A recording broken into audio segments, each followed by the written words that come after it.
Hello and welcome to all the men and women of the West. I'm Joe here. He's my co-host Dan. Hello and greetings. And today we're discussing Conan and Belit. Honestly, the first real love of Conan's life.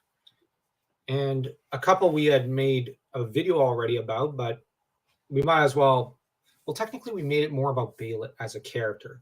Today we're kind of discussing her with Conan. So it's kind of the same thing, but kind of different.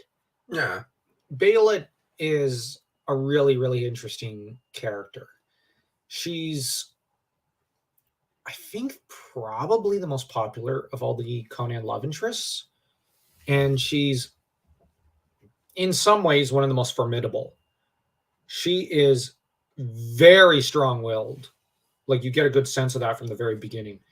And nowhere is it clearer than in Howard's own words. And I'll just quickly grab my notes. I just remembered I left them over here because long ago I took a lot of notes for the Queen of the Black Coast videos, all for this great character because, well, why not? Now, just to recap, when Conan first meets her, he's fleeing from the law because, of course, he is. I'm just saying he seems to always be fleeing from the law in his early days, because he ended up caught up in a misunderstanding, and then he was requested to do his duty to Argos, only for him to go, but I'm not even from this country. I don't have a duty here. But of course, they want him to still do his duty to them, which, yeah, whatever. So he jumped on board the Argus, which is spelled with a U, not an O, which I think is also a bit of a nod to the ship, the Argos, I think from the Argonauts and whatnot, which... It certainly sounds like it. Yeah. That said, this crew does not have this strength or the skill of Jason and the Argonauts. But the captain is still a formidable individual, one whom Conan comes to really respect and does offers protection to. On the other hand, the crew falls afoul of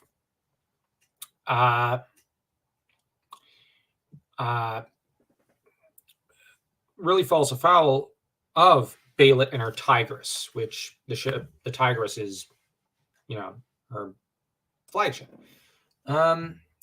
She was the first great love of his life. I don't think Robert E. Howard really went into Conan's early life, and he might have had a teenage love. Well, the most I think that Howard wrote on it was in a letter where he comments about Conan's first interaction with civilization. And technically, Tower of the Elephant, I think Conan's like 15 years old or 17? He's somewhere in that age group. So technically, Howard did kind of deal with it, but he doesn't really get into any early love interests. And I think that Conan's closer to 19 or 20 at the start of the short story. Then by the end, he's around 22 thereabouts. He's in his early 20s, and I think it's around a year or two later that he meets Valeria. But he has a whole host of other adventures in between, and after. Well, this is Conan we're talking about. Adventure is his middle name. Yeah. That's why his stories are so exciting. His feelings for her definitely took him by surprise with their strength. Oh, yeah. Yeah, like you see that. Here, I'll just switch glasses.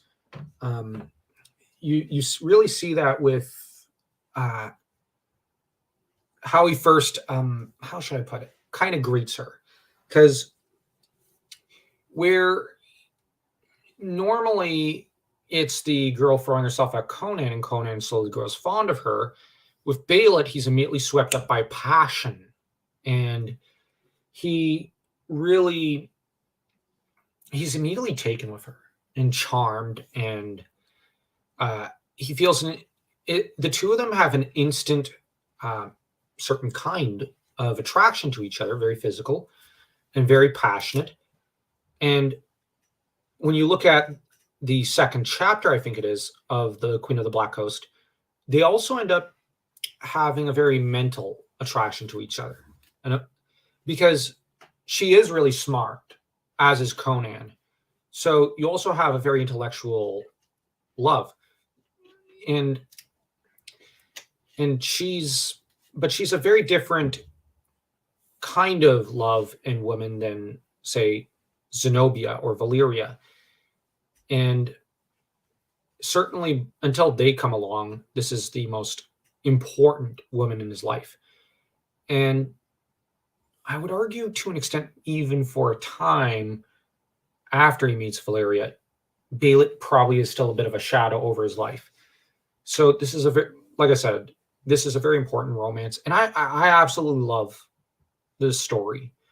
Although it has to be said that when Conan gets aboard her ship and starts to wreck all sorts of merry heck on it, it's Belit who kind of comes to his rescue, because the crew is ready to fight to the last man, and I think Conan would eventually fall.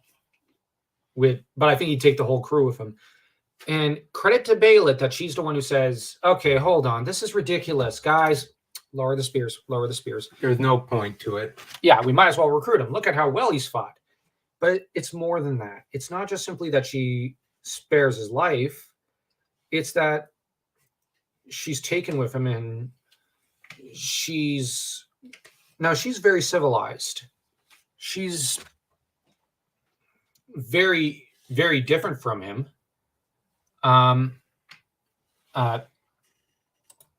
She is the standard he compares other women to, I think. Yeah. That is a good point, because I love that point. Thank you, Bardling. Very good point. Because when he looks at Valeria the first time, yeah, he's probably mentally comparing her to Belit. And when they could not be more different physically, because if you like, Belit is pale, dark-haired, dark-eyed. She's very dark-featured, but she's very pale. I believe the character of Yennefer is later kind of derived from her, but not the same character or archetype, I would argue. Valeria is blonde, probably a little quite tanned. I imagine her being so blue-eyed, and a lot more physically imposing to an extent. Well, they are both pirates, but of a different sort. Valeria is the sort to fight in the front lines. Well, she's a warrior by her and a bit of a berserker by her very nature. Whereas Belit is more a grand strategist. She's like a female Zhuge Liang from the Romance of the Three Kingdoms. I love that about her. Sorry, I love that part of Belit as a character. And here it is. I'm thinking. No, she should be compared to Odysseus as well. Thinking of similarities between Belit and Valeria, they're both rather clever women. Yep. And then Zenobia is clever. So we see that Conan, yes, he is attracted to the physical beauty. But more than that, it's the intellectual that he wants. Well, alongside that, actually. But he does kind of, I think that this is one reason why the princesses of the various kingdoms that he goes to can't quite capture him. Because while she was of royal blood, Belit set such a high bar. Because how many of those women are as brilliant as her?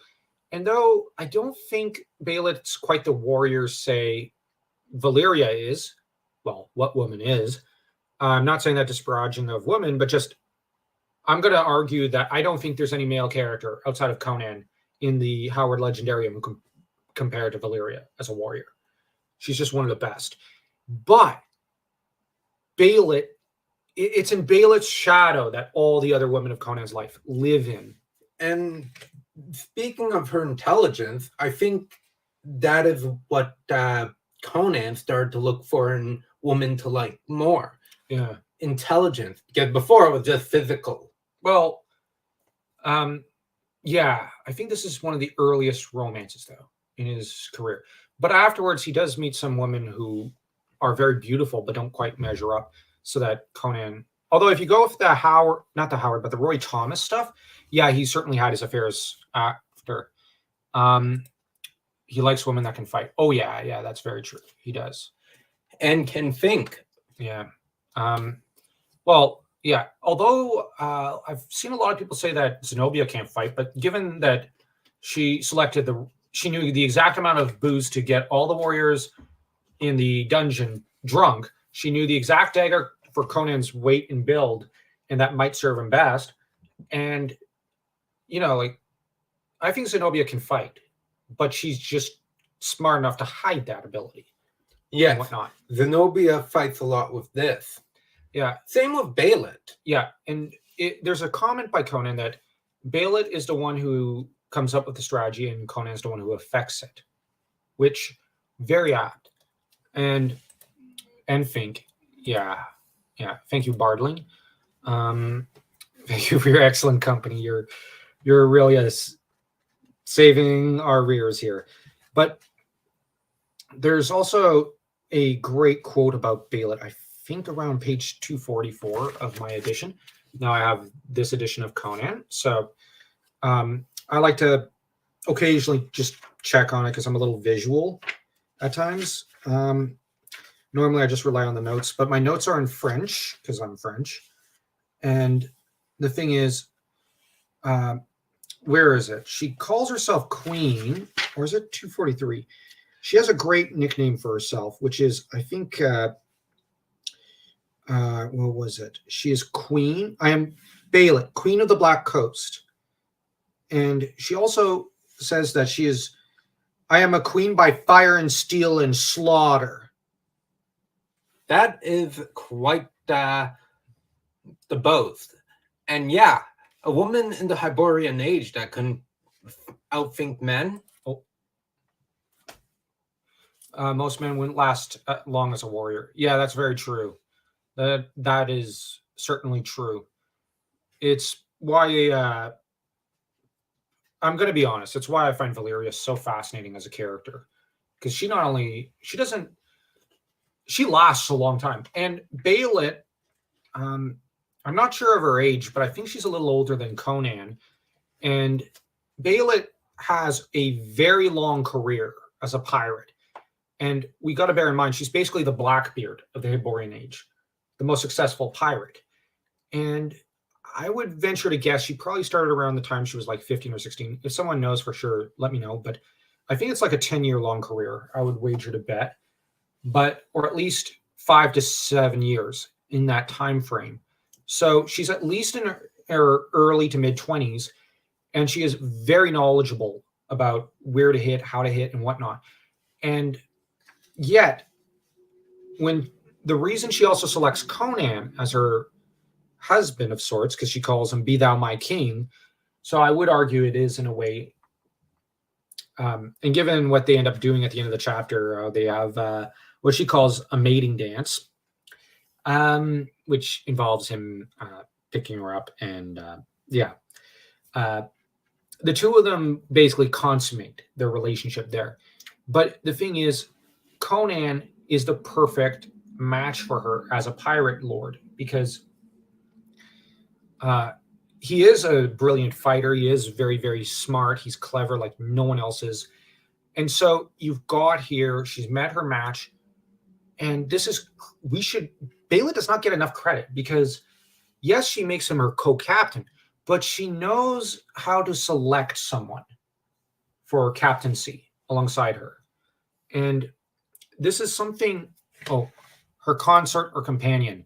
Yeah, although she does call him her king. So, yeah. It's essentially both consort and companion. Yeah, she chooses him based on his merit and his ability to slaughter her crew. But he is a Sumerian after all. He is quite the formidable warrior. And a good case of, I did leave a note here regarding their relationship is, I like how they actually engage in an interesting dialogue between themselves about mystery and terror being all about them. And she asks him, "Are you afraid?" And he just shrugs. But at the same time, while Conan claims he is not afraid of the gods, he would not tread on their shadows. Some gods are strong to harm, others to aid, he says. And he comments that Nietzsche of the Hyborians seems to be a strong god because he's built great cities all over the world. But that, Set should be feared. Bel, god of thieves, is a good god. And yet then she persists and says, what of your gods? And here he talks to her about Crom. And this is where we get a very interesting comment by him. And we see a difference. They have very different points of views on things. Conan weirdly claims he's not interested in theology, but he clearly thinks about it a lot, because he says, I have known many gods. He who denies them is as blind as he who trusts them too deeply. I seek not beyond death. It may be the blackness averred by the Nemedian skeptics, or Crom's realm of ice and cloud, or the snowy plains and vaulted halls of the Nordheimers' Valhalla. I know not, nor do I care. Let me live deep while I live. Let me know the rich juices of red meat and stinging wine, or on my palate, the hot embers of white arms, the mad exultation of battle when the blue blades flame in crimson, and I am content. Let teachers and priests and philosophers brood over questions of reality and illusion. I know this, if life is illusion, that I am no less than an illusion, and being thus, the illusion is real to me. I live, I burn with life, I love, I slay, and am content. So here he talks about a concept about life being an illusion. This is a common parlance amongst the Japanese, I have noticed. There's the phrase, I don't know if many people have heard of it, but it's life is but a dream within a dream, or life is but an illusion. And this is something, I'm going to be honest, that when I talk to Japanese friends of mine, it's very fascinating how even the least interested in theology and philosophy will get into it and say what they think, why they think life is one big illusion. And the thing is, Conan mentions that to his mind, it's if life is illusion, then he is also an illusion. And that in this would mean that the illusion is real to him. And so it does bring into question, are we even real? And here we do see some of that tendency towards philosophy that many do not claim Conan to have. He isn't interested in the philosophy of religion, but he is very practical in what effects the gods have on reality. Well, I would argue he is kind of interested, but he kind of protests too much. Either that or it's subconscious on his end. Yeah, he does. Because Conan is a character that spends a lot of time in his head. He is morose. He sometimes overthinks things. But on the other hand, I would argue he doesn't always spend too much time in his own head, because gigantic mirth. That's fair. But he does have his gigantic melancholies. So he does overthink at times, but he does have his gigantic mirth. He's a very complex character, Conan.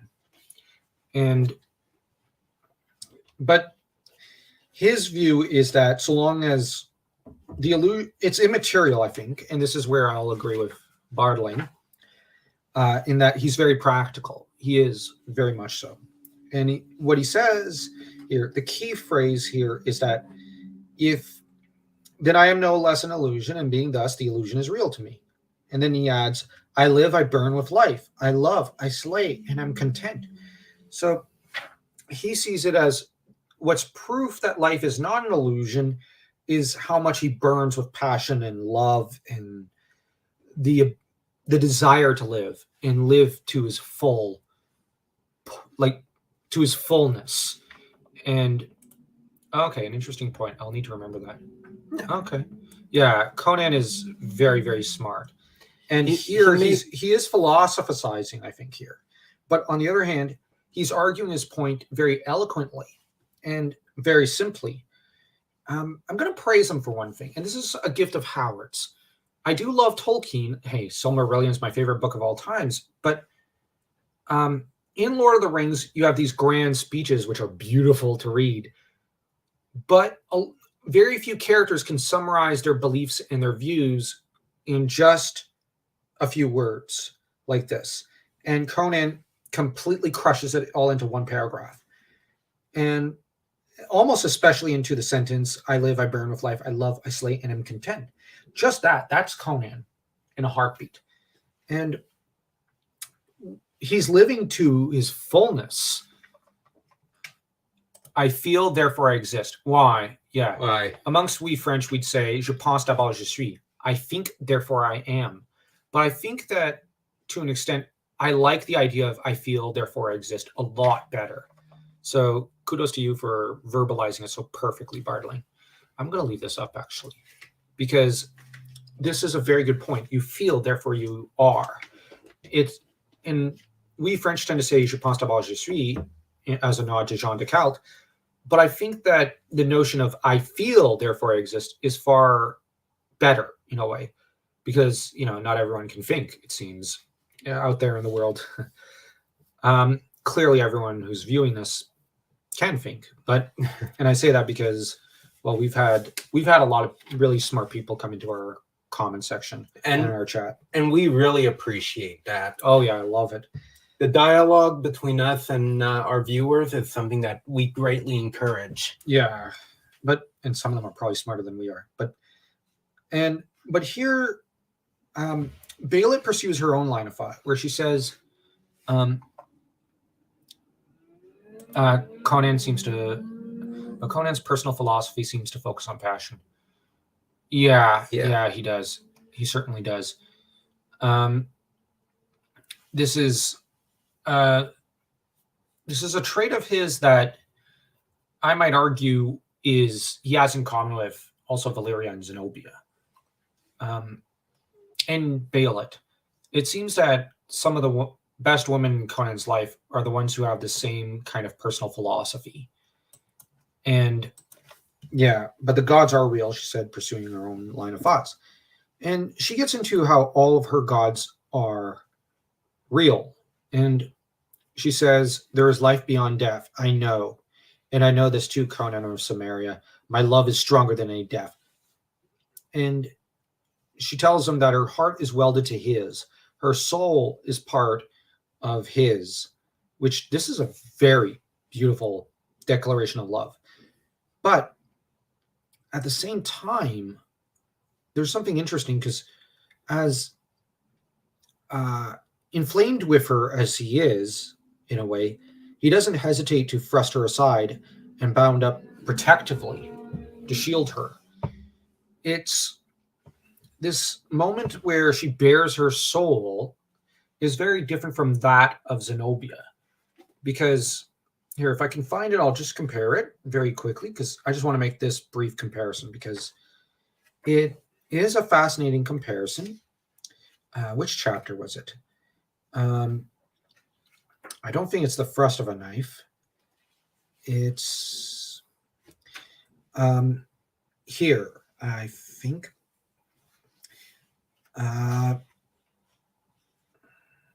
Let's see. Conan ends up kind of doubting her. No, it's not here. Where is it? She says, but I am no painted toy. I am of flesh and blood. I breathe, I hate, fear, rejoice in love.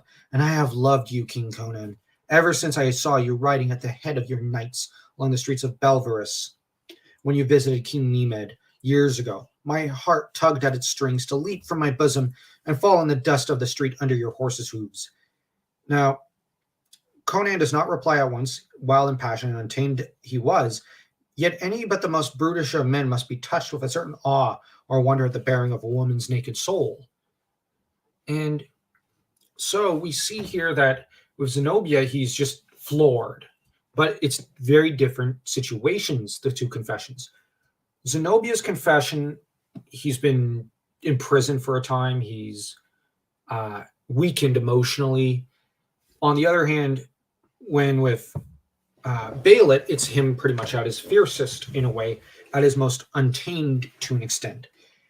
And yet, he's not kind of stunned there. And that's really interesting, because here, it's strange, but they seem to be two different kinds of love in a way. But um, if I may, I think that the difference is that while Conan does love Zenobia with a youthful fervor, on the other hand, excuse me, he's at least 20 years older than he is in the story of the Queen of the Black Coast.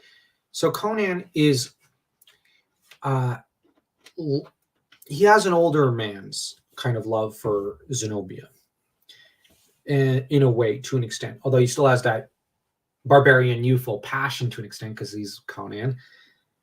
But with Belit, he loves her as a young man does, I think. And so the love is very, very different.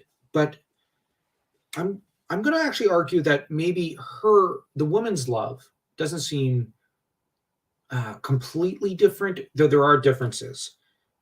And Belit's is she's well, there seems to be something of the Morrigan in her to an extent because death seems to haunt Belit everywhere. Her family is dead and she's been cast out of the palace. Her While she's queen of the Black Coast, she brings about death wherever she may go as pirate captain. On the other hand, where Zenobia speaks to Conan as though he were a knight in shining armor, Belit talks to him as though she's on borrowed time. Were I still in death and you fighting for life, I would come back from the abyss to aid you. This is very, very different. Belit is someone who's, I think, conscious of the shortness of life and that it's fleeting. And she's aware that her lifestyle as a pirate captain, her life can just be cut short one day to the next. Yeah. Whereas Zenobia's confession comes in a long line of love confessions, or at least it's more in the style of the romance stories of Arthuriana and of southern France, such as the Toulouse and Aquitaine regions, with all their vast poetry and 1,000 years of stories behind them. Which I believe I have a book, a Cambridge book or something, in I think EPUB format or PDF format that I bought years ago, and I've not yet touched. I'm gonna have to read that soon. But anyways, that way I can have a better appreciation of these romances because Howard read these stories, read those old French stories translated into English. He was brilliant that way. He read everything he could get his hands on. And here we also see that when Conan casts her aside, he is protector. His role is not just that of king consort and co-captain, but also he is her buckler. He is the shield behind which Belit may hide herself and shield herself from the world, even as he is her sword to cut down her enemies. But we also find out that though Conan doesn't seem familiar with the local area as much as she is, you have, for example, when there's mention of the old ones, she says, not even in legendary is this city mentioned, but look at the handholds at either end of the Elcher. This shows she does know the locality she comes from. She's very well educated on it, which adds credence to her being a princess. But I'm just skimming through a bit of the story because, well, story plays a role. We've not yet read her enforcer. Yeah. Very good term. Yeah, he's her enforcer. And I think that given the nature of the crew here, I'll just adjust the camera. Why do I always screw it up?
Mute.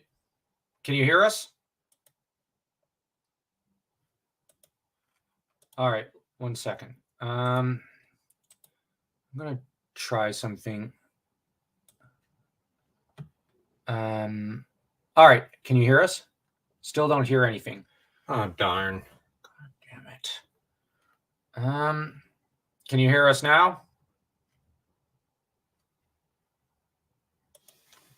I know it's not the mic because we just fixed the mic. I see the... Still don't hear anything. He says he doesn't hear anything.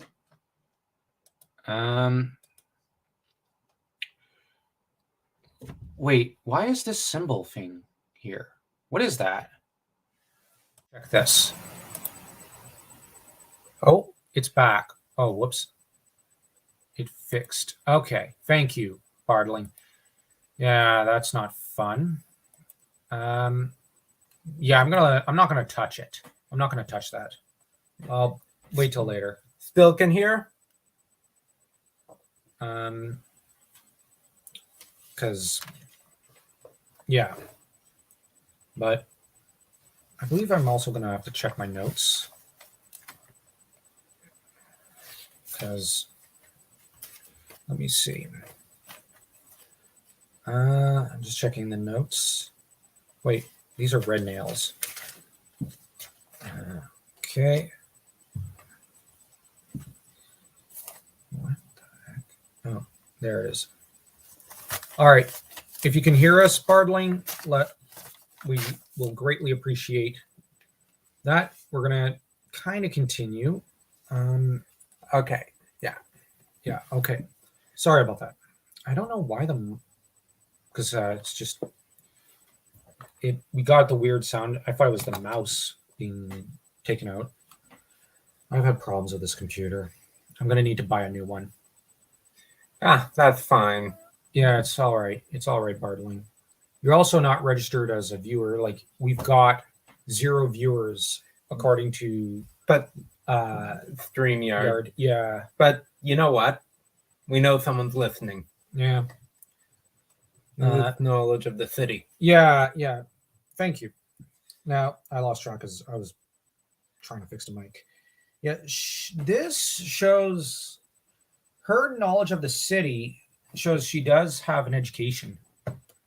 Yeah, it does. But it also shows her practical knowledge of the local area. She's been paying attention to what men say.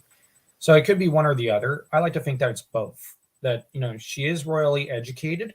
So she's read up on the tomes about the city. But she's also listened to people's conversations. And she's a pirate, so she travels a lot, and she has probably stopped in some of these cities. So I also think she's the sort of person who doesn't want her crew to ever know more than her.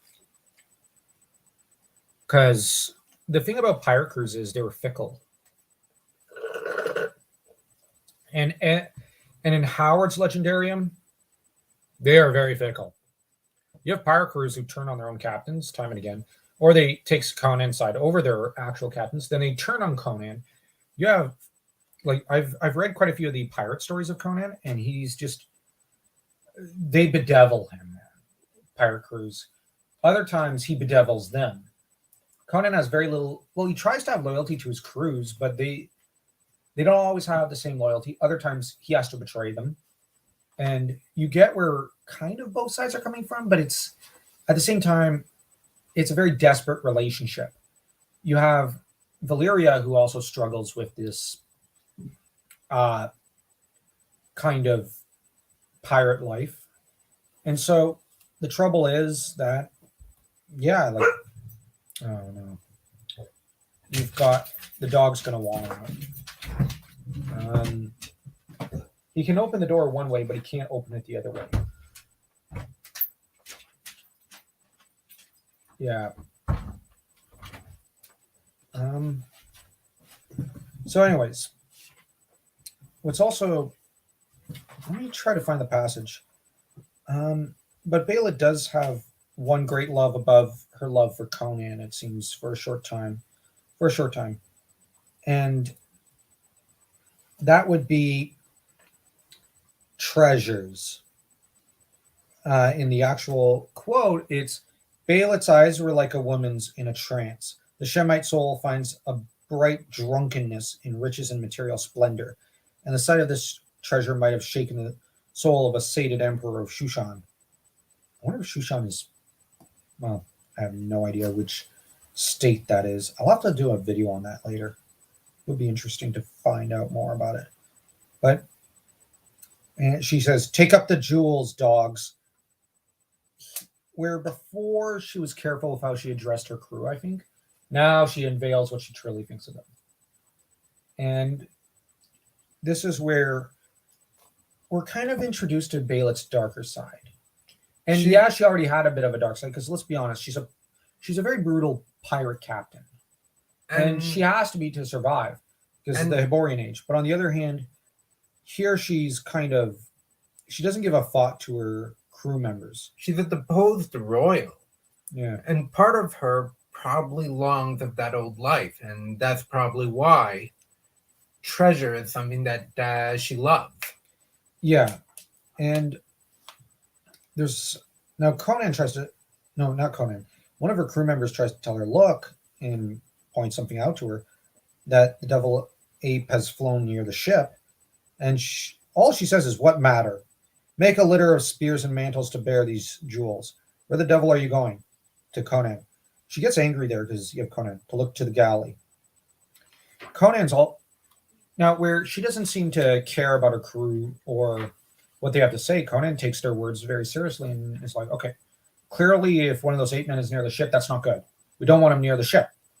But all she's thinking about is loot, loot, loot, loot. And she immediately takes a necklace and puts it around her neck. So, yeah, that's where it might sound weird, but I think there is a different value system between her and Conan to an extent. And this is something that, I'll just interrupt that. I don't like Howard's characterization of Belit's black crew. Part of it is that it's one of his early works.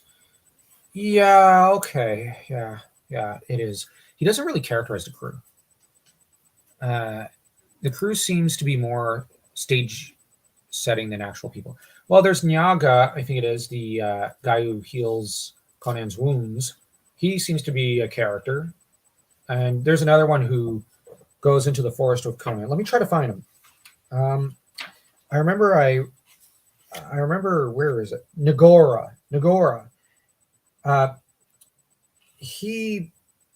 Conan seems to genuinely try to look out for him and whatnot, and is startled and bewildered when the man jumps off a cliff. So I think that Howard had in mind maybe 2 characters here, and the rest of the crew were just, to an extent, extras. But I also think that now the thing about Howard when it comes to his female characters is he, in a way, is having a dialogue with tropes and with female character archetypes and literary fiction. At least that's what I tend to think. Because if you look at Valyria, you look at every strong warrior female character that came after, Valyria seems to be like them but different, and seems to be like you look at a lot of the common tropes in today's Hollywood female warriors. Howard seems to have deconstructed that and reconstructed Valyria into a different kind of female character. And with Belit, I think he's like, the thing with Belit's crew is that I got the impression they were kind of longing for her. I'm trying to be careful with my wording because YouTube, and I want to genuinely be polite to people, but they seem to long for Belit and yet seem a little daunted by Conan, and Belit doesn't seem to think much of them. It seems like their relationship with her is that of it's okay, to be quite blunt, it's kind of similar to how some guys will watch certain women on Twitch, certain streams of theirs. And Belit seems to encourage this while flaunting her relationship with Conan in front of them. And I got the impression that only maybe Nyaga and Yagora, that things might be slightly different. In the Dark Horse comics with Nagora, him and Conan have a really great bromance. And I forget which run it was. I remember I didn't really like some of the art, but Nagora and Conan really formed quite the bromance, and I really liked it. Yeah. I think of him as setting the standard rather than deconstructing it. Well, to an extent, but he does set the standard, I think, but he's also predicting what's to come. It's more worship than anything else. Yeah, the crew members do worship Belit, and they worship her, but I'd argue in an unhealthy way, I think. And this is a very different relationship from a lot of later female characters and their people and whatnot. But on the other hand, Belit, I think, is probably more charismatic than Yasmina and Yasmela, for example, just to make that comparison. She's obviously more charismatic and probably more beautiful. But I think her crew worship her in a certain particular way. At least I kind of read that into it. And she manipulates this. She uses this. Because if the crew really wanted to gain control over the ship, they could quite easily. And there are a couple of members of the crew that aren't attracted to her, and they're I think they are to an extent, like they recognize her beauty, but I think like Nagora is loyal to her rather than worshiping her. Nyaga is loyal, but does revere her in his own way. And I think that Conan gains loyalty of a few members of the crew because he fights well and he saves their lives. And we got to bear in mind, by the time of the middle of the story, Conan's been part of the crew for 3 years, so they probably got to know him. Some would probably, familiarity does breed contempt at times, and other times it breeds affection. And I think Howard foresaw a lot of the trends that were coming. And his characterization in Red Nails of Valyria, his comments on certain aspects of also there is her relationship and past with death. Might be that her crew believe that being her lover is deadly. Well, yeah, that might be another thing. Maybe that's partly what daunts them and keeps them from wanting to share her bed, because I would argue she is the archetype of the Morrigan to an extent. That is to say, anyone who, how do I put it, sleeps with her is dancing with death. I don't know if that makes any sense, but you're flirting with death with the minute you flirt with her. And always it was going to be either Conan or her that perished. And so I do think that maybe her crew, members of her crew, probably think she is cursed. And I think she is. And I think she's unconsciously aware that there's a curse looming over her because she's had too much death that's haunted her life. In turn, Conan does not seem daunted by this. Actually seems drawn in by this. And we got to bear in mind, after death, she basically shows up almost like a Valkyric figure to save Conan's life. So evidently, there's also a bit of a blessing there, at least for Conan. But marked by death, yeah. I tend to think the same thing, Bardling. She truly is marked by it. But I'd argue so is Conan. And this is something I do like about the Roy Thomas, the Savage, like his Conan the Barbarian run, his Savage Sword run, and the Dark Horse comics runs of the various writers, is that Conan is almost even more marked by death. Like, to be with him is to flirt with death. And we have to bear in mind that when Conan first entered the world, it was on a battlefield. So that presages everything that's to come with him. And I remember, how did I think someone word it in a private chat with me once? He's more metal than Batman. And yeah, he certainly is. He's more Batman than Batman, I think was another thing. And that is Conan. Um, he's marked in a way that arguably is very akin to Turin Turambar from Tolkien's Legendarium. That is to say, he's almost cursed. But on the other hand, there are a few characters who can resist this curse on Conan's end. But with Belit, it doesn't seem to be the case. Her entire crew, I think, were a little too close to her. But when you just I just find that you read Queen of the Black Coast and you just get a strong sense death is looming over every paragraph. Death is looming over every character. It's like that's what adds to the beauty, but it's like a Wagner, like a part of a Wagner opera, like of Sigmunder and the Nibelungenlied, I think it is. I really gotta actually listen to the whole thing. I've only listened to part of it on YouTube. I should listen to the whole thing one of these days while writing, because it really is a work of magic almost. It's so beautiful. And I think that weirdly, Belit reminds me a little of Sigmunder in just, like how marked and cursed she seems to be. And I know we're kind of seemingly discussing more Belit, but she's just, it's a tragedy. Yeah. Thank you, Bartling, for that. Yeah.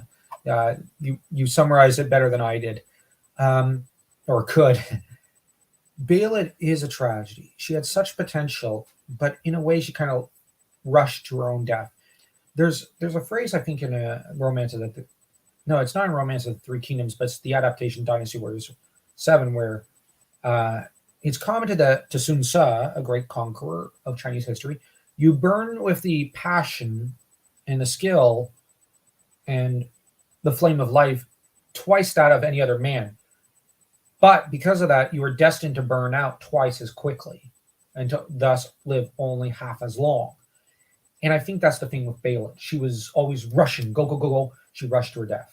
And I think the entire matter of that, if she was aware of the curse, then she might have figured, you know what, instead of moping about it, crying about it, trying to run away from it. She seemed, well, she went to challenge it, but I don't think I think it was her greed that caused her to challenge it. Like, if you look at a lot of their of the character flaws, you look at like Valeria, she's so impulsive. Like, if you had to describe as a deadly sin to a character, Valeria might be wrath. She has that wrath to her. She's rather like Führer King Bradley in that regard. And she's skilled as a swordswoman like him. But Belit seems to be greed. Like, she just sees those treasures and, oh my gosh, gone is all other thoughts. Gone is almost even the love for Conan. But this is the beauty of Belit's character. Not even her greed could stop her love for Conan. It may be Conan's, and maybe even Belit's first love, but that does not make it the lesser of most other kinds of love in this case, because after death, she does come to Conan's rescue, saving him from the ape man. And that's something that I don't think Conan is keen to forget in after days, because Belit was willing to come back from the circle of death to rescue him. And there's something, now that I think about it, a little strange about the Valeria pairing in Red Nails. Now, I think that was the last story Howard ever wrote, but in Queen of the Black Coast, it's Belit who rushes to confess her love and her passion for Conan. In Red Nails, Conan rushes to promise his passion and love for Valeria. So that now, in Queen of the Black Coast, Belit pursues Conan. Not that Conan is resistant, but in Red Nails, Conan pursues Valeria. And so you have, now that said, just to go back to what I said, I think that, like I said, Valeria is kind of the modern strong female lead, but Howard kind of seems to predict what's coming, in some ways deconstruct it, in that Valyria becomes very girlish with Conan and seems to lust for him and desire him, but denies it. But then she ends up completely smitten with him and almost submitting to him, and ends up almost, I don't know what the term is in English, unmanned. I don't think that's the right phrase, but she's destroyed at the news that he might have fallen and can barely pick up a fight. And that's the case of Valyria. She's a very different character. But Belit, now where the idea of Conan dying destroys Valyria, Belit, it enrages her, it seems, beyond death. So you have two very different characters there. And yet they're very similar. They are compared to each other. But Belit, like, it's I'm just proposing that although Belit was the first real great female character that Howard, I think, really wrote, I'd argue Belit is in dialogue to an extent with the characters of Valyria and Zenobia in a way, as the other two great women of Conan's life. And I think that the difference in them is that we have to look at the dungeon, I would argue, of in Hour of the Dragon. I still think it's more Rekha's the idea of strong female woman. I think he did. I think he saw it coming, because there were starting to be those female characters in his time, especially in the Western, I think. And to an extent in some horror fiction, because Bram Stoker, though Mina Harker was not a warrior, she did take up almost a warrior's position within the crew against Dracula. She really inflamed the souls of each of the heroes against Dracula. So I think, and you also have She Who Must Be Obeyed, who is this great figure of early fantasy, I guess, and horror, I guess you could say. And you have Mark Twain with his Jeanne d'Arc and whatnot. But on the other hand, Howard did pioneer it, like you said, Bardling. So what I'm saying is, what I'm saying is, you're not wrong. You're absolutely right. You are. He did inspire the idea. Maybe even more than Tolkien, who created Eowyn, and Haleth, who are two of the greatest warrior women in all of literature. But Howard's on even more of the cutting edge of that. But I think he saw it coming, but he also inspired it. It's a weird symbiotic thing, I guess. I don't know if I'm not. I hope I'm making some degree of sense. Maybe I'm not. People as intelligent as Howard was able to look at patterns and see how things would turn out. But on the other hand, did he know he was inspiring this? I don't know if he did. But I think he was certainly a great inspiration for female warrior characters. Because if you look at, because we do a lot of Dragonlance videos, and if you look at Tika or Goldmoon or even Laranna, well, Laranna's I think more inspired by Eowyn, but if you look at all Hannah Starbreeze, that character is inspired by Belit. That character is completely inspired by Belit, I would argue. And Yasmina Yasmela. You look at Tika.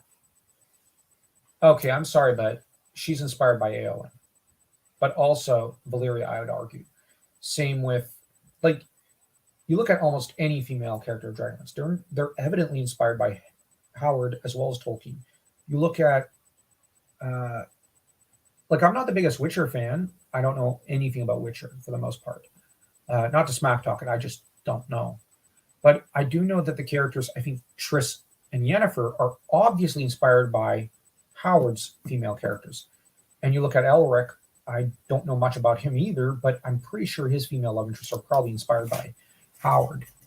I don't know if he had any idea how influential he would be. I don't know either. I'm not sure he had any idea he'd be that influential. I don't think he did, but I hope so. Yeah. I hope he realized how special he was, because I think he did suffer from self-esteem issues and insecurities, and he had mental health problems, because even by I think 1926 or 27, he had been flirting with suicide, and then by the time of the time he finally took his own life, you know, he yeah, I don't know how much he thought of himself, but he was moving towards writing stories about westerns and regional writing. But had he lived, I think Hour the Dragon would have only grown in popularity with The Hobbit, and I think we would have seen a resurgence of his writing Conan, because he probably would have taken one look at the popularity of The Hobbit and Lord of the Rings and said, "Oh, is that the name of the game? I could beat that. I could do something." Because, like, whenever I mention, I think Howard was the equal of Tolkien, I got a lot of Tolkien fellow fans who go get horrified. Others go, like Dork Lords, "Oh, well, that's nice. I ought to get reading on some Howard." And so I think that he would have been able to match Tolkien, and we would have seen something great there. He suffered from depression. It is one of the great tragedies. Yeah, And him dealing with a lot of melancholies does probably play a role in Conan yeah, with that. yeah, Sometimes overthinking that. yeah. On the other hand, I would have loved to see more of his weird Western stories. Okay, I've not yet read them. I've heard they're really, really, really good. I've heard, like, I think Michael K. Vaughan has mentioned that Howard's Westerns might be the best out there or something. I know he said that there's some of the best out there. And I know a lot of people who've read Howard's Westerns really recommend them. And who knows, maybe on another channel we'll have to review them or something. I don't know. If they're as good as his Conan stories, I'd read them. Yeah. But I would have loved to see him live to see the Lord of the Rings, if only so that he could make a sequel to Hour of the Dragon or something. And I honestly, either that or re-release it, like edit it and re-release. I actually think that, now here's the weird thing. Tolkien wanted a Lord of the Rings killer. He wanted someone to outdo Lord of the Rings. And I think that had Howard lived, that would have been him. And then Tolkien would have said, "Okay, I have to outdo you." And there would have been this kind of rivalry. And I think that that's probably where it would have gone. But I think Tolkien would have been pleased, because I remember reading one of his letters, and he mentioned how he was irritated with most of the. Well, I think it was also Lecan who mentioned Tolkien was a little irritated with some of the other fantasy writers, because he wanted them to. He's like, "No, don't live in my shadow. Try to outdo me. Just try to destroy Lord of the Rings. Break it. Not like subvert it or something, but like outdo me at my own game." And I think Howard's someone who could. And you look at like Queen of the Black Coast. Now, if I was to compare it to the Eldarion and Horrendous Mariner's Wife story, this story blows the Mariner's Wife out of the water. Now, I'm not attacking the Mariner's Wife story. Not exactly. What I'm saying is that this story is more deeply written. It's much more beautiful, and it's also much more tragic in some ways, because where in the Mariner's Wife you get the sense of, wow, these are such toxic people. In the Queen of the Black Coast, you feel melancholy, and you're like, if only Belit could have lived. You know what I mean? Like, she was a young life. She had all this potential ahead of her. She had greatness ahead of her, and her and Conan would have been they could have done so much together, but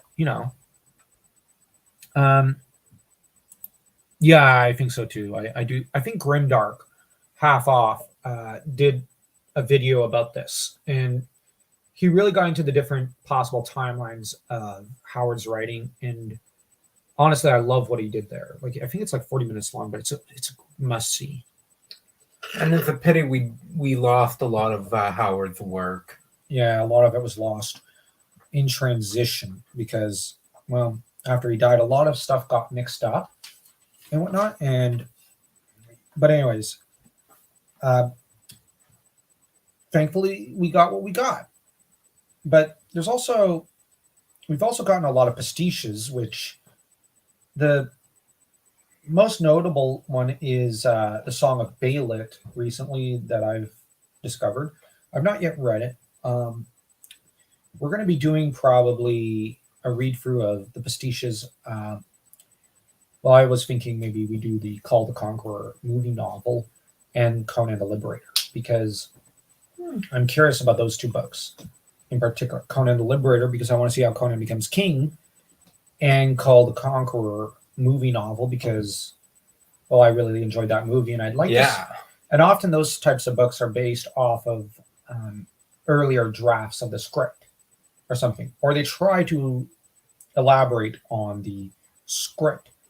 And Sean Moore, I don't know much about him, but I read somewhere that he was a massive Conan fan, and Cull fan, so he probably will add more of the traditional Howard Cull and Conan character in there and whatnot. The only thing is, I hope that Brule does appear in the book, because, like, how can you get Cull without Brule, or Brule without Cull? Like, they come as a pair. Much as I would argue during the early Conan career, I'm going to actually complain about some pastiches. How come there aren't more? Like, I know Conan has this entire career from when he's probably like 13 or 14 up to when he's 20 or so and first meets Belit, but what about the in-between years? Like the 3 years he's with her? Or what about after she dies? Where does he go from there? And I would love to see the more writing about the immediate months after Belit's death. That would be such a great setting, like a great point in Conan's career, because he's essentially a widow. How is he going to deal with that grief? Yeah. Because we know at the end of the story, he's upset by that. Yeah, let me just go check out the ending, because, oops, I skipped into The Devil in Iron. The funeral pyre. Yeah. And the funeral he does give her is grand. The tigress is set aflame, ablaze by him. And the most he does, let's see, the exact quote, there's no quote about his feelings exactly. No, wait, there kind of is at the end of chapter 4. I love that Howard's stories always come with chapters. That's such a wise idea on his part. No other writer, I think, does this with short stories. It's a mark of Howard's genius to realize, let's break up the short story into pieces. I wonder if he had a bit more of a business mindset, if he might have published one chapter at a time of these short stories. If that might have not have worked better for him. There was a time that short stories and such writings was written through the paper. Yeah. Where you get one chapter. Yeah. Yeah. And then once a short story ends, you have the writer that's published another one through the newspaper. Yeah. And it was a gimmick to sell newspapers. Yeah. Howard, though, was underpaid. Yeah. But the part about Conan's feelings is Conan leaned on the sweep, his somber gaze fixed on the cloak-wrapped shape that lay in state on the pyre, the richness of which was equal to the ransom of an empress. So he lays all the treasure out along the ship deck, the main deck, and then sets it ablaze. And here, I think we're getting it from Conan's point of view to an extent of how he thinks of Belit as an empress. He loved this woman. And depending on... they were serialized. Yeah, I think, but I thought they were published. Like, the entire short story was published in one go. But if they were done in chapter by chapter, I still think he was underpaid. Yeah. Because I just think that he should have gotten like a cut of all the royalties. He was outright cheated, paid late multiple times. Yeah, I heard about that. I read up about that. I hate that they did that to him. The dude, like, okay, like I'm writing a few short stories in the sword and sorcery subgenre of fantasy right now, and like I'm not terribly afraid of being underpaid to an extent. I know I'm probably going to be underpaid or whatever if I publish for someone else, because why not? But I'm seeking to get a main job while working on short stories and novels on the side. Well, actually, I'm working as a janitor right now, but then I'm going to be transferring to another job soon, in about a month. But the thing is, there's a difference between my living condition and Howard's. Howard is depending on Weird Tales, and here's the thing: I'm just starting out. Howard, by the time like Queen of the Black Coast came out, he's almost the most in-demand guy. Like, and even afterwards, he's the most in-demand guy. He's the best. He's the king of pulp fiction, and yet they don't want to pay him. Like, what the heck is going on? Yeah, he did get royalties. The pulps were always on the brink of bankruptcy. Okay, yeah, but like I said, he was not paid enough. He was paid late, and like, I know that he did not want to publish Hour the Dragon through Weird Tales because he wanted to find an actual publisher, but nobody would take him on. So he depressedly had to go back to Weird Tales. Yeah, or they just didn't pay him. Yeah, I know. It just, sorry for the mini rant. I just find it upsetting because I love Howard. On the matter of bringing it back to Belit, yeah, Belit burning the ship, that's Viking. Yeah, and there were a lot of beliefs and I think even Viking. You put someone on a funeral pyre, everything that is burnt alongside them, they get in the afterlife. Well, yeah, that's actually a Viking belief. But there's another thing that Howard is referencing here at the same time. Now, the funeral pyre being the ship, that's Viking. The jewels laid all about her is very Viking. But we have to bear in mind that she's from Shem. She's a Shemite. So, that makes her Semitic, I think, from what I understand it, for the most part. And I agree with you. Well, I'm glad we agree, Bardling. But, and it's fine if you sometimes disagree in this stream. We actually encourage disagreement with us. Not vociferously, but just, like, we want different opinions so that we could expand ourselves and our knowledge, because that's what this channel's about, expanding everyone's knowledge and sharing different opinions and whatnot. It's why I don't really moderate the comments section. And we've gotten some pretty nasty comments and accusations and whatnot, but we've also gotten some great debates. For the most part, people have been very civil and very great, like Bardling here. And but with the thing, at least I tend to think of it as, is that now, in the time of Alexander the Great of Macedonia, the Semitic culture of Judea and Israel came into contact with Greece, as did the rest of the Persian Empire. Like, you look at Anatolia Minor, you look at like many of the Gulf states of today, a lot of them were all under the Persian Empire. And they came into contact with Greece. And over the next few centuries, the Seleucid Empire was to Hellenize the region. And so I know, I don't know what people might think of this, but the thing about, I think that, like, the thing is, there is a certain Hellenized influence over even the Middle East. Like, a lot of the countries there, you look at later the Ottoman Empire, the literature they came up with, so beautiful. But it's also done in a very Greek style, an Grecian kind of manner.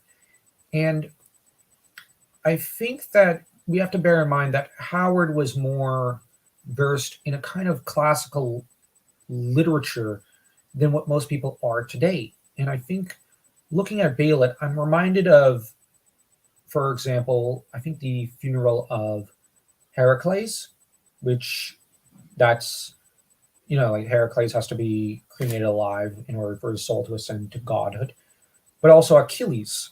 And I think Achilles gets his big funeral pyre burnt, same with Patroclus, before him. And I think I'm reminded here of how the greatest of the Achaean heroes are cremated and are done on these grand funeral pyres. A tradition that was later carried forward by a lot of Romans.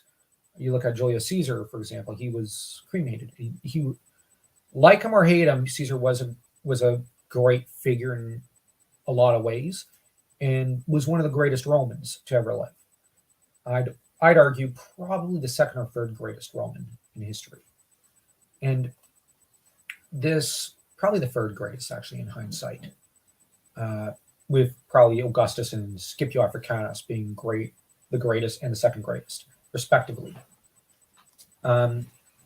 because one gave the Republic an empire, and the other gave the Republic, well, turned the Republic into an empire in a way. But Belit is here, I think, also treated like an Achaean hero. And in a way, she is that great. Because look at her accomplishments she's only in her 20s, and look at all she's accomplished and conquered and won.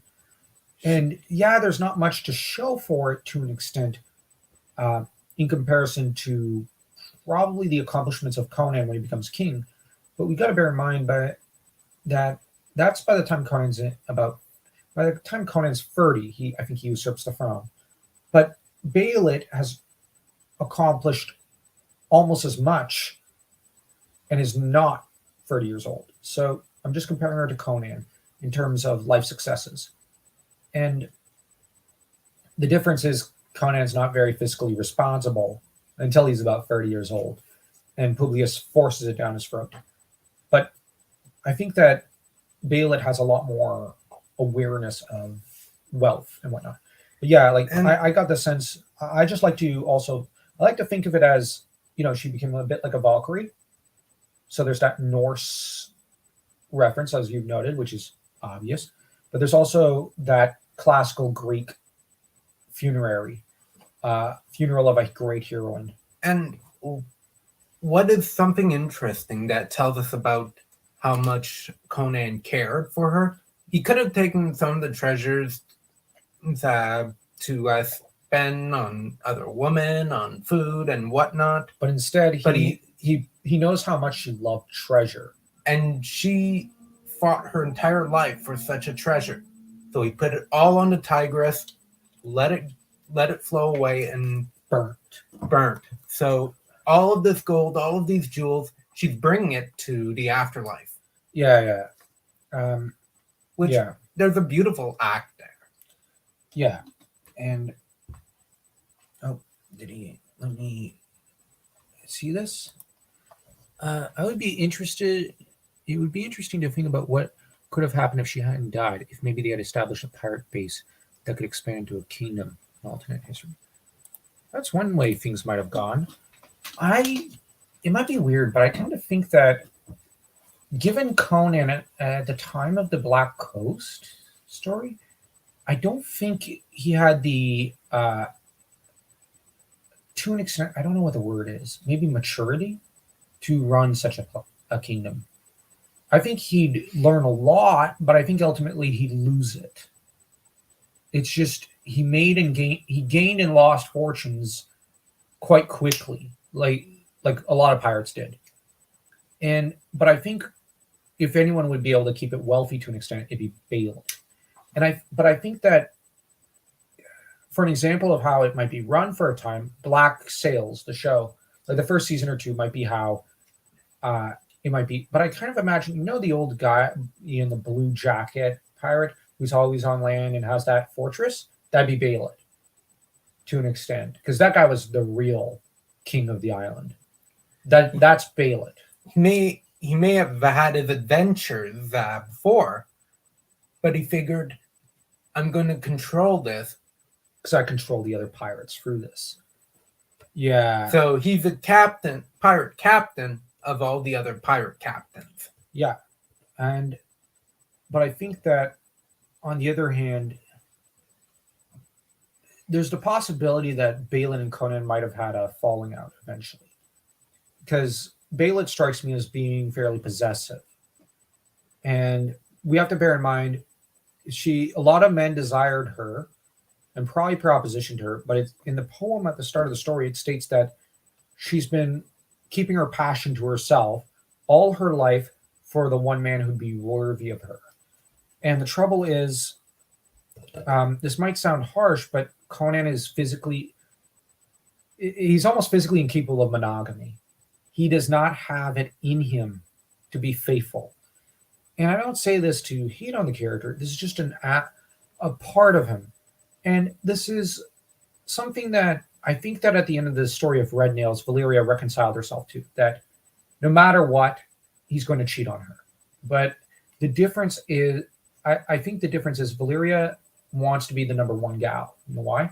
Okay, well, if no matter what, he's going to have a roving eye and he's going to go for another lady, I'm going to be the queen here. Like, I'm going to be the top dog.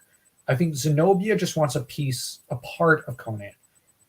And Zenobia, with her purity and the purity of her love for Conan, no matter what, that captured and captivated Conan. But I don't think Conan would exactly tire of Belit so much as he'd move to another lady, just for fun, to keep it like, and maybe to just warm his bed. I don't think Belit would appreciate this. She doesn't strike me as being very appreciative of that. And I think she'd be angered at this kind of betrayal. And this is where it's just, I don't know if there'd be a falling out, but they'd have to almost renegotiate the relationship contract. I don't know if that makes any sense. Because, you know, like you have your social contract, like your society has a social contract. Well, every country has one. Like every civilization has a certain social contract. Like you look at liberté, fraternité, égalité, that's a social contract. You look at the Declaration of Independence, that's basically a social contract. Magna Carta. That's a social contract. Yeah. The Declaration of Arbroath Abbey, that's a social contract. The Japanese have their own, which I'd almost even argue Bushido is essentially a social contract. All the different variants of it are different kinds of different wording for the same social contract. But I think relationships have a bit of a contractual nature between man and woman. And I think that they'd have to renegotiate when Conan kind of inevitably wanders. Also, he was rather young. I could see them becoming resentful of each other as he grew in experience and was less willing to follow her lead. Yeah, I see resentment building up.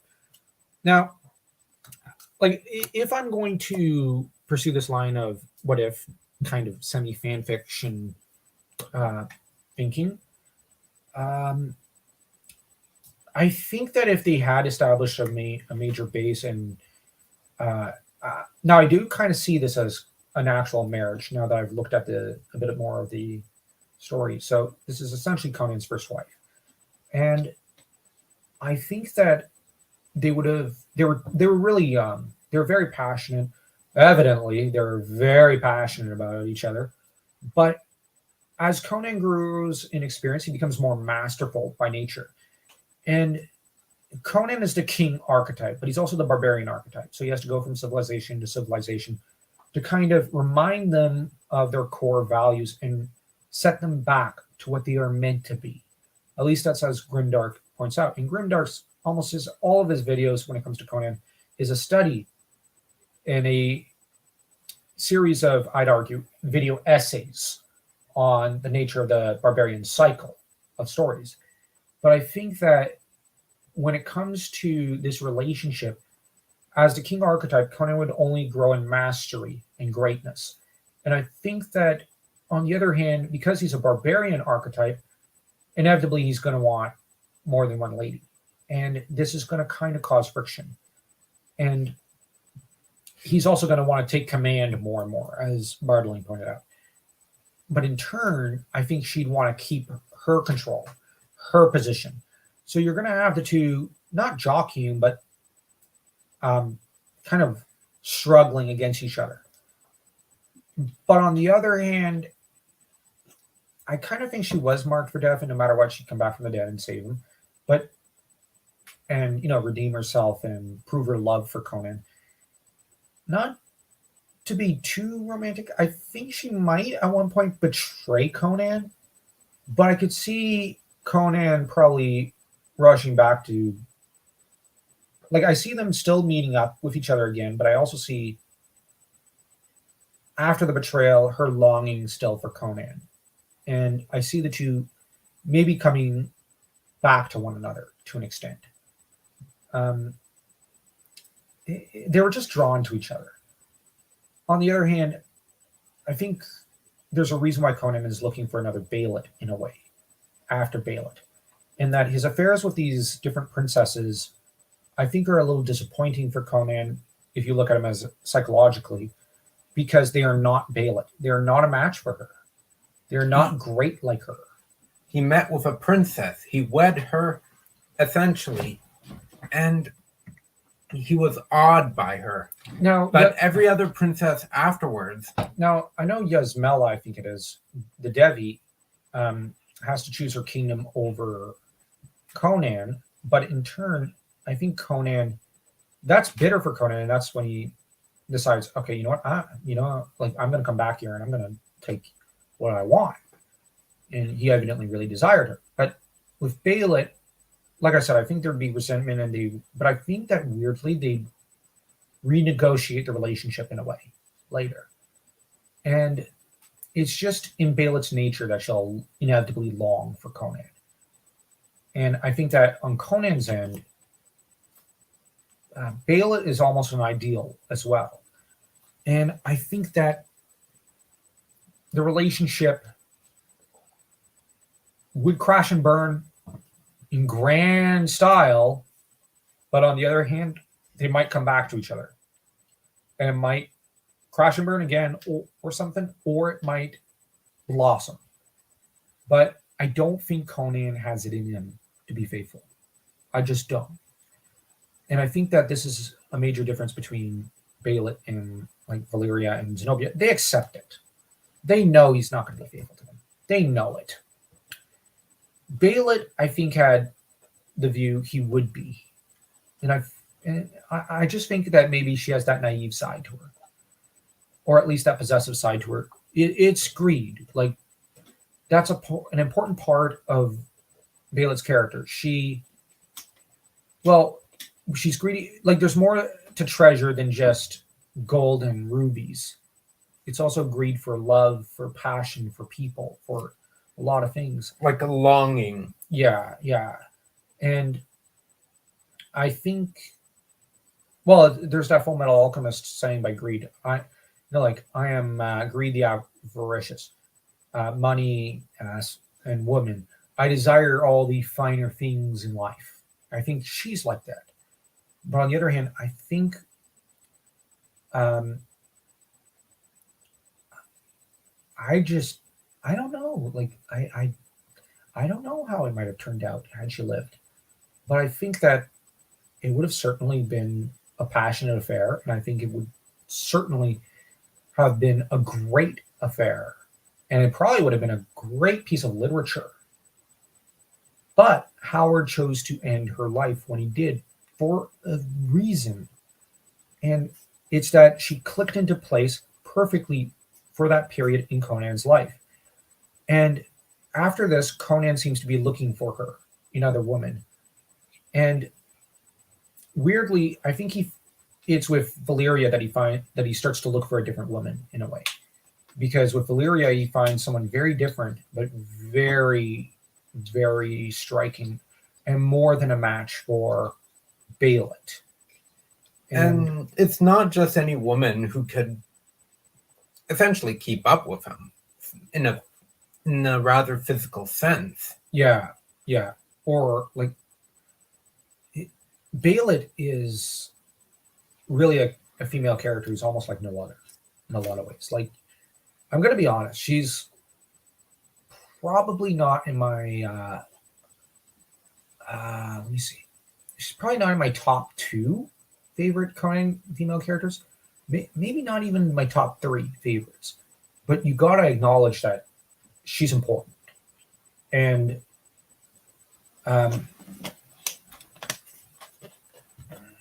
let's see.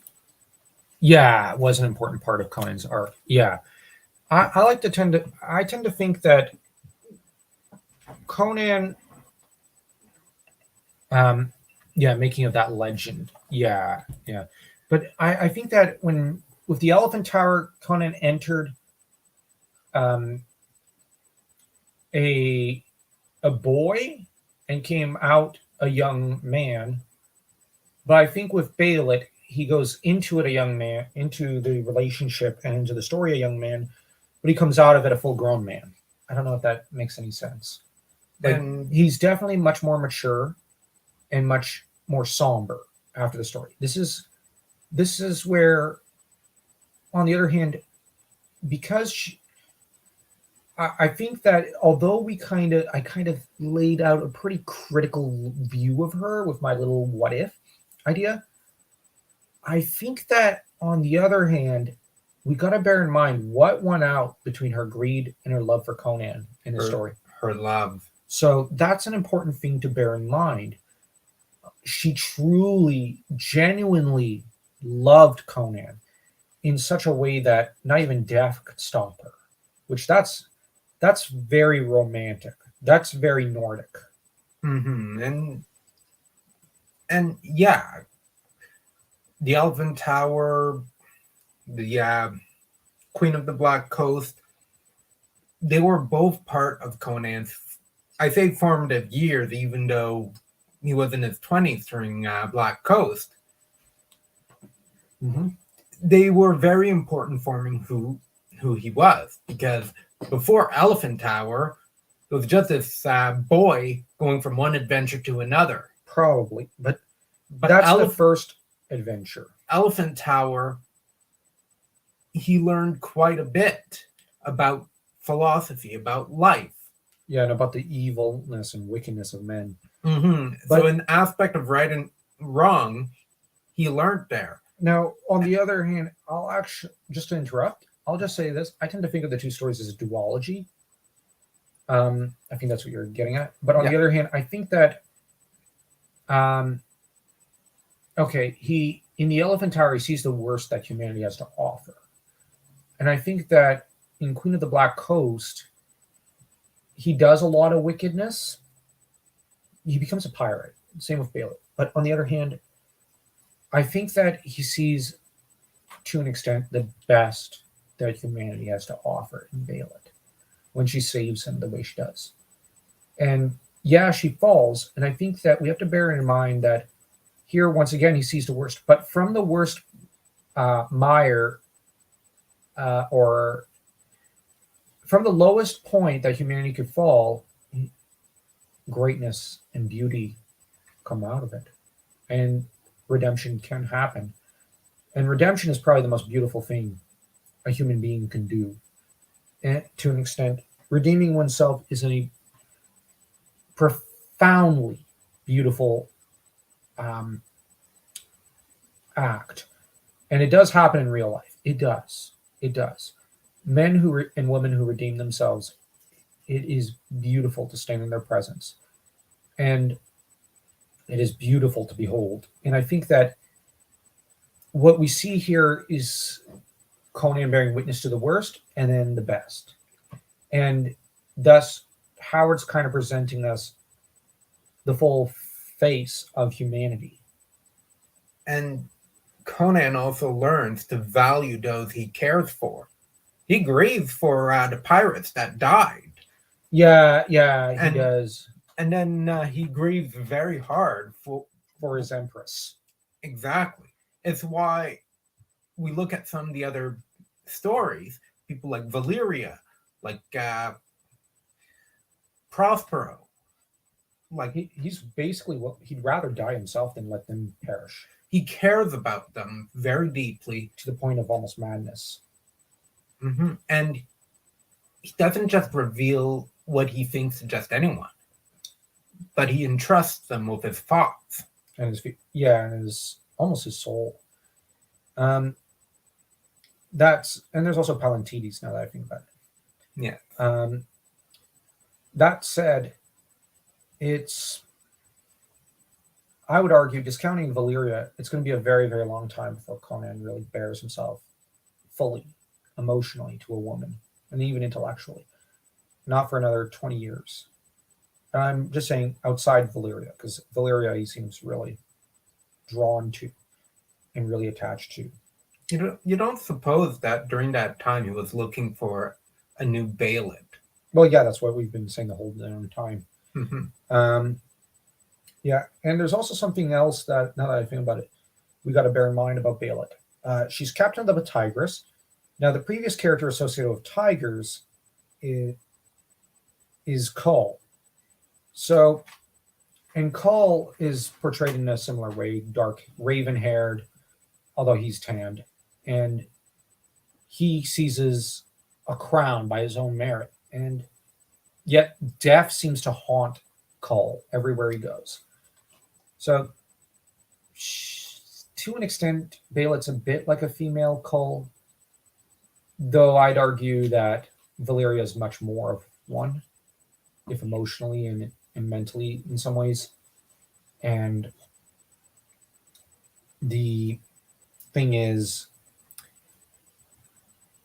Belit, I think Howard was kind of making a comparison to an extent to Kull. At least to, they're both tigers.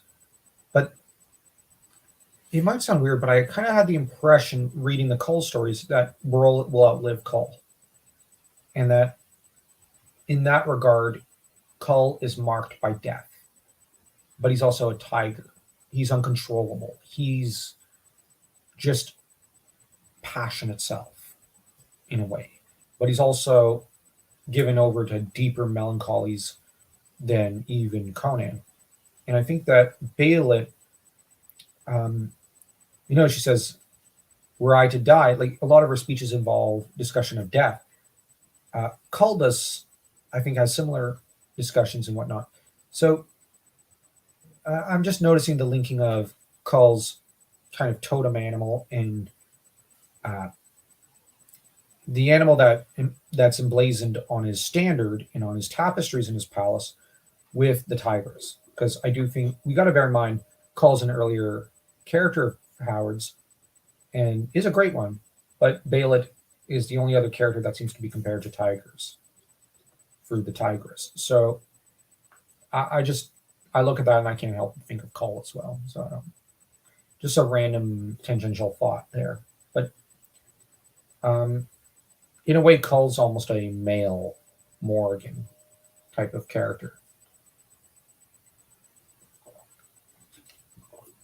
But yeah, this couple, though, very, very passionate affair, but it's one I'm very curious to read about from the Song of Belit, but I hope it's good. And I do hope that pastiche novel gets into how Belit talks, like how she's like, were I to die and whatnot. Death is almost a factor. Death and treasure seem to be, and passion seem to be the three things that Belit always talks about or mentions. And these are the most important things to her and whatnot. They reveal more of her. It's only through those things that her character is revealed. And Conan, it's weird. He doesn't seem to be thinking along the same line of thought.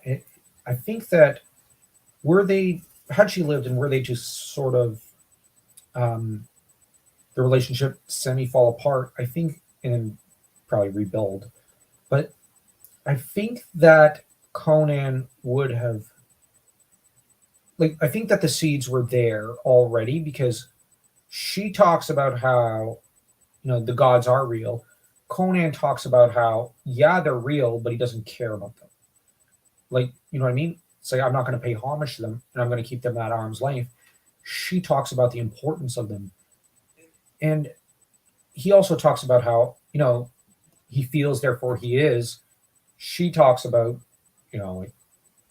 very different things, and how if she were to die, and she loves him enough, she'll come back. They're similar, but they're divergent, and their values seem to be slightly different. And that's where I think the seeds for possible temporary breakup or something might be there. On the other hand, they seem to be talking to each other, but not listening to each other in that scene where they're discussing. It's such a peculiar scene because Conan talks at some length. She asks him a lot of questions, but then seems to barely register what he says. It's a very fascinating relationship. But on the other hand, I will admit it's a lot healthier than, say, Aldarian or Rendis. Because the difference is Belit does value Conan's opinion. She does love him. She would come back from the dead for him. And Conan values Belit's opinion and views and treasures her. And so, you've got a very different relationship than the other marrying couple I've been reading lately. So it's just such a talking past each other. Yeah, I think they were. I think that's a really good way of describing it, because they're talking past each other.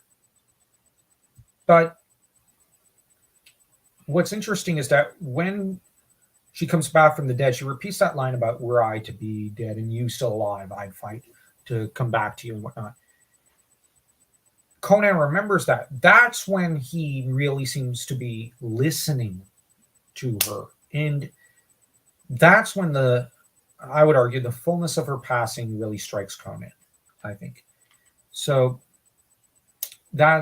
although that's when Conan finally fights his way to slay the ape monster, that's when his grief begins, I would argue. And to an extent.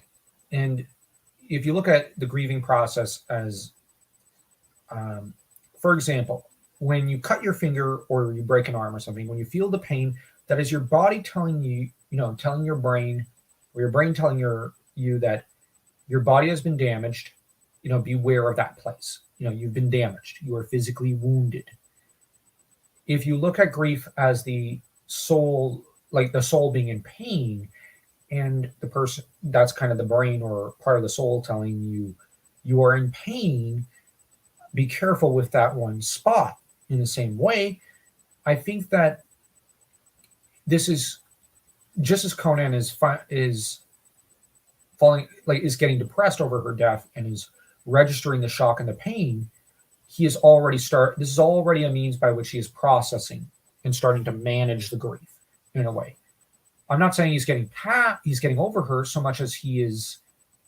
The shock has been registered when he first discovers her body, and then he decides he's going to fight to the death and just throw his life away.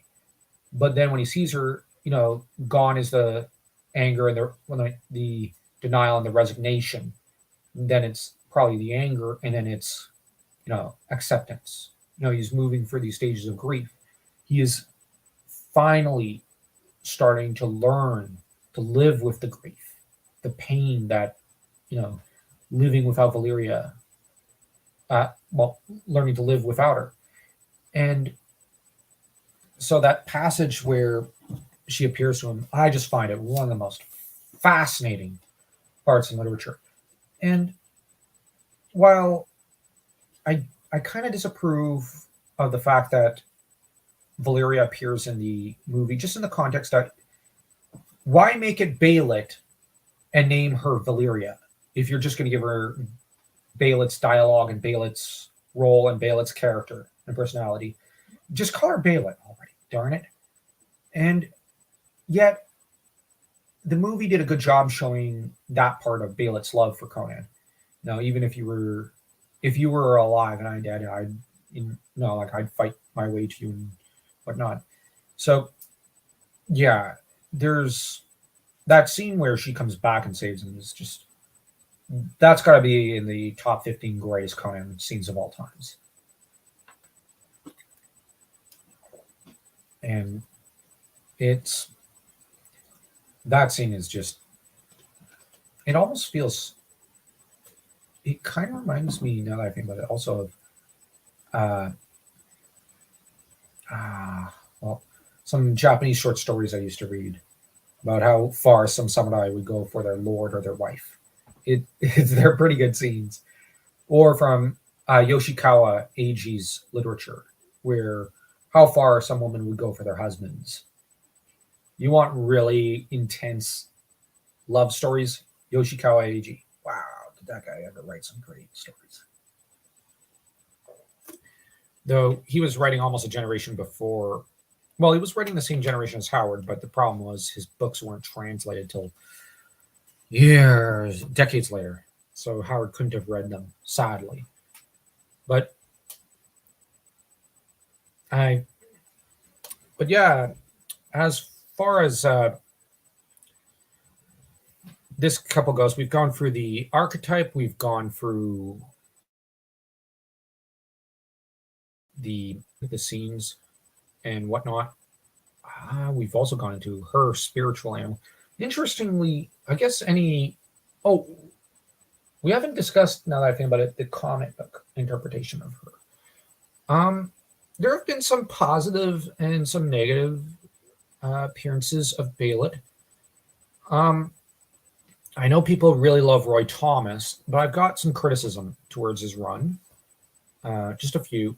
One of the things I'm not terribly keen on was, now, I've been critical of Belit to an extent. On the other hand, I think we've both been kind of gushing over her. I really do like her. I don't know where the affair was going, and I think that it was inevitable that she would perish because of the way she lived and the way she was in universe. But I think that Roy Thomas did not do her any favors when he made her, because I read one comic issue recently, and where Red Sonja appears, and where Belit and Red Sonja kind of compete over Conan, and Red Sonja lies and says, "Oh no, I've never really had Conan and I never went anywhere, and we never really did it." When it's very clear they did in Savage Sword issue 1, but and that Red Sonja did want Conan, but the trouble is that the way the comic kind of presents Belit is, at least it seems to me, like she's a spoiled child. And it presents Red Sonja as greater than Belit, and that she needs Red Sonja's approval for the relationship with Conan, which I just thought that was like, pardon? No. Because observing Belit when she meets Conan in the story in Queen of the Black Coast, she's past the part where she's a spoiled child that just lost her entire world. Oh yeah, she's at the point where she already accepted it. Oh yeah, I'd even argue she's embraced her new lifestyle. I don't think she's trying to become, well, maybe she was trying to establish a kind of pirate kingdom, like probably on an island or something, and from where she can kind of do the black sails thing. Mm-hmm.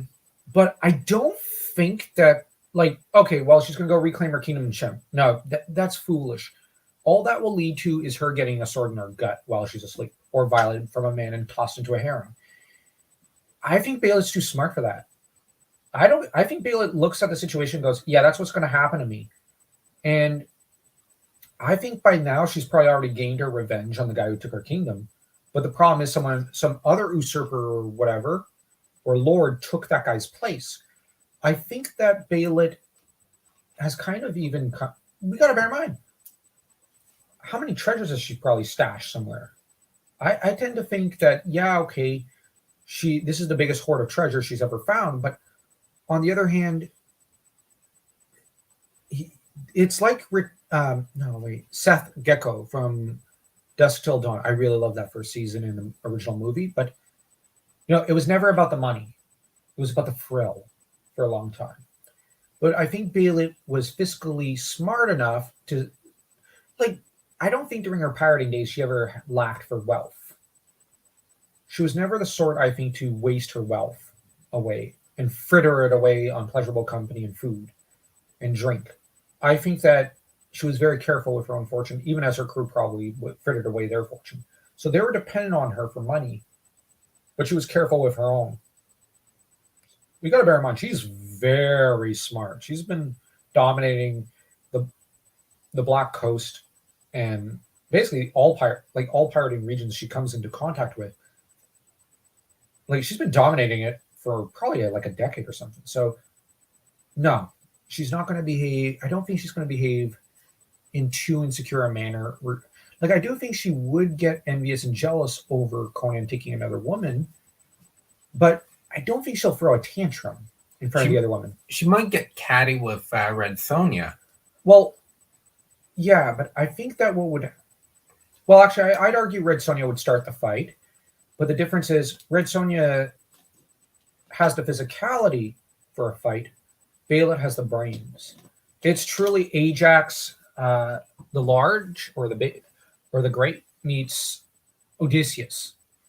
But we have to bear in mind between Ajax and Odysseus won.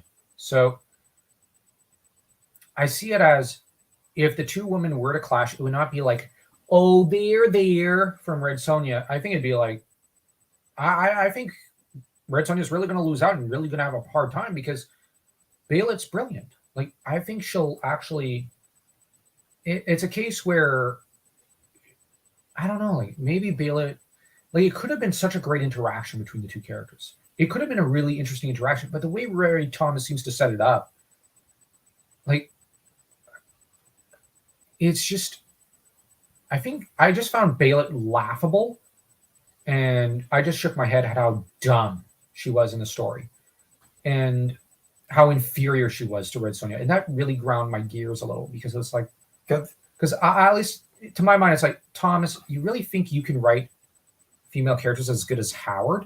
No, good man, my good sir, you're a good writer, but Howard's, well, you're maybe even a great writer, but Howard's a godlike writer. So, you know, like that's something which I didn't really like that interpretation of the love affair between Conan and Belit. I don't think Roy Thomas wrote it really well, to an extent. But I think that I've not read too much of the Dark Horse comic interpretation. I didn't read that far into it. I only reached, I think it's Conan's conversation with Nagora, which who knows where that's going. But like I said, I remain optimistic and very excited for Belit's song because I think that that's probably going to do a better job showing us the love affair between Conan and Belit and their 3-year pirating honeymoon. But like, now that I think about it, while I do think Red Nails would be the perfect animated movie, I still maintain that. And same with Hour of the Dragon. But if I was to say I want a live action Conan story, I'd almost want it to be more Queen of the Black Coast mixed with maybe but not the ending of Queen of the Black Coast, but like you can start it there and then lead into, you know, like Pirates of the Caribbean, you know, like, yeah. I'd want that, maybe not Aztec, but if you were to get like that cursed kind of gold and get, you know, like, and where you almost cast, I would argue, Belit into the role of Jack Sparrow. But you keep Conan as Conan. Can you imagine how exciting a movie that would be? Would you watch that? Oh, yeah, because there is that opening. You have the dynamic characters. And you just take Nagora from both this story and from the little I've read of the comics, and it's like, oh yeah, you've got a great character there. You have Nyaga, who is also really well presented. You combine these two characters as great support characters, and you bring in Belit, you bring in Conan. You could have a really great zombie story, and maybe even. Now, I'm not the fondest of the Lovecraft universe, but you could have maybe something like an elder god, like one of Howard's interpretation of the elder gods, or something, along with maybe the deep ones. You know, the fish folk come in. Like imagine fish folk invoking zombies. I know that's a really weird story, but that's Howard. And you pit that against Belit and Conan and the crew of the Tigris. That'd be the perfect story. Now, on the other hand, I could see Red Sonja probably fitting into that story, but I'd want it to be more of a. I don't think Red Sonja and Belit would get along, but I think that it's more likely Red Sonja would be even more insecure between the two, and she'd lash out more at Belit and feel jealous of Belit and Conan, rather than. And I think Belit would get catty with some of her words and be like, "There's a reason he prefers me," and you have. But rather than Red Sonja just saying, "Oh, there, here, you could have my toy." He liked me better, but I'm gonna patronize you. That would lead into Belit. But instead, Belit, oh golly gee, thank you. Belit would essentially set things up that Red Sonja can't get any mercenary jobs in many ports. Like in that situation, I think Red Sonja would be dead.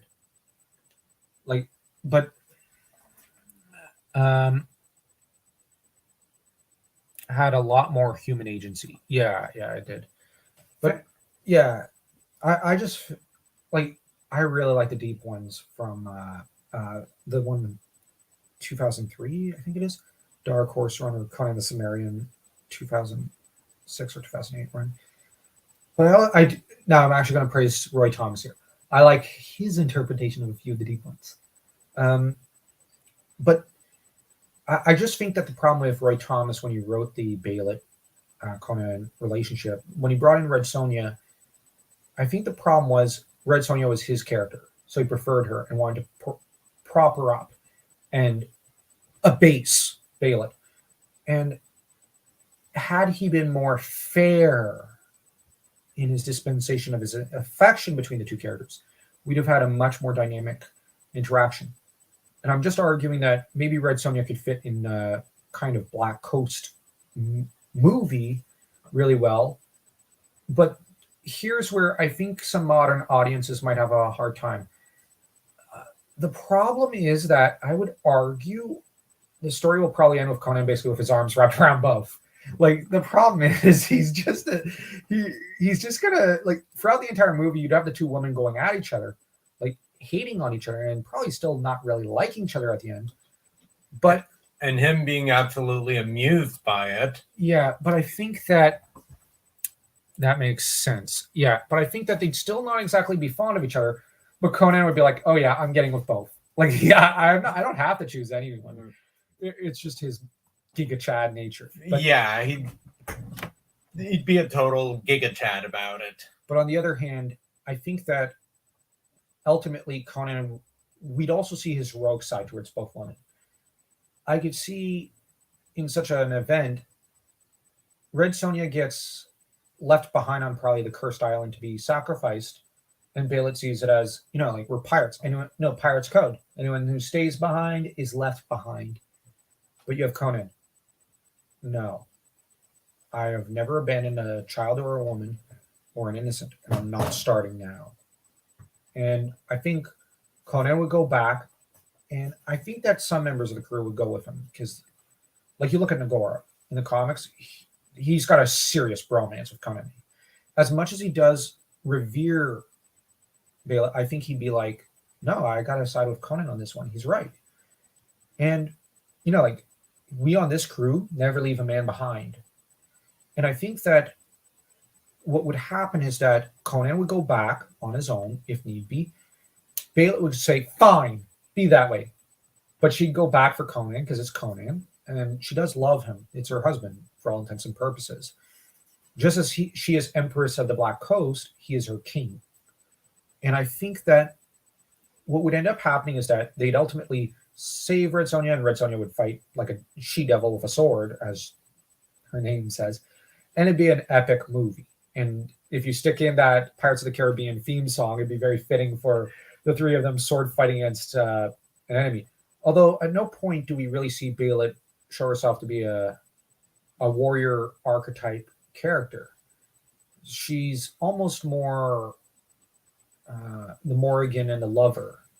So if I had to guess, I'd say at most she might pick up a crossbow or something. And I don't think she's ever really shown with a weapon. But I do think she'd come to the rescue of her strategies and her crew, reinforcing the two. And I think that Conan would be amused and would see it as knew she'd show up. It's about time. And whereas Red Sonja would be the one who'd be more like, wait, what? She actually showed up. But contrary to what people would want, I still don't think Red Sonja and Belit would really be keen on one another. It's for Conan and no other reason. And it's Conan both women would long for, not each other. And yet, while Conan would basically dominate both relationships, we have to bear in mind he'd tilt more towards Belit because Belit is the first love. She is the one who casts a great shadow over a lot of the women in his life. Although I'd argue that another great lady in his life, at least in the Conan, the Sumerian run, is Conan's mom, who's shown to be quite the woman. So, and you can see why. You can see quite the like. What kind of person could mother Conan? But on the other hand, that said, I think that now if there was a sequel movie, I'd argue that it should perhaps start with the end of the Black Coast story, Queen of the Black Coast. But I don't think Red Sonja would appear in the movie or something. But if she did, she'd probably be a secondary love interest again. I just don't see her as the main love interest in Conan, in any Conan's. Like, she shouldn't be the main love interest in any Conan story. It's just, like I said, I don't think Conan is capable of fidelity at his core. And it has to do with the sort of person and character he is. On the other hand, I think in such a movie, Belit might reconcile herself to a limited extent, but so long as the other woman knows who's top lady. So yeah, that's at least my perception of how a movie should go. But it should be massively, massively inspired by Pirates of the Caribbean. Yes, that would. I was thinking about just that. And maybe Will Smith, not Will Smith. The guy who did Bill Turner, what's his name? That actor. Yeah. He should definitely show up at some point. Not as Conan, but just as a character. I really like him. Orlando Bloom? That's it. Orlando Bloom. I like him. I know there's Johnny Depp, but I think that if he showed up, people would just be thinking of Jack Sparrow. I wouldn't want the typecasting. Yeah, and it would overshadow the entire movie, and I wouldn't want that. But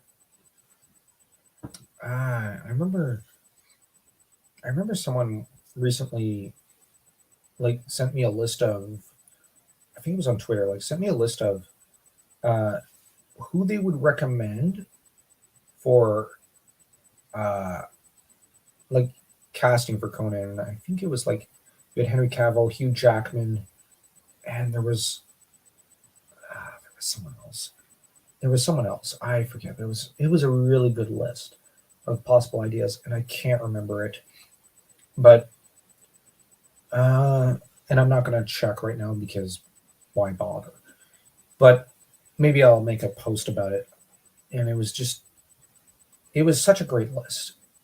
And Michael Fassbender. That's it. That's who the person proposed for either Cull or Conan. Michael Fassbender. I really like Fassbender as an actor. He's incredible.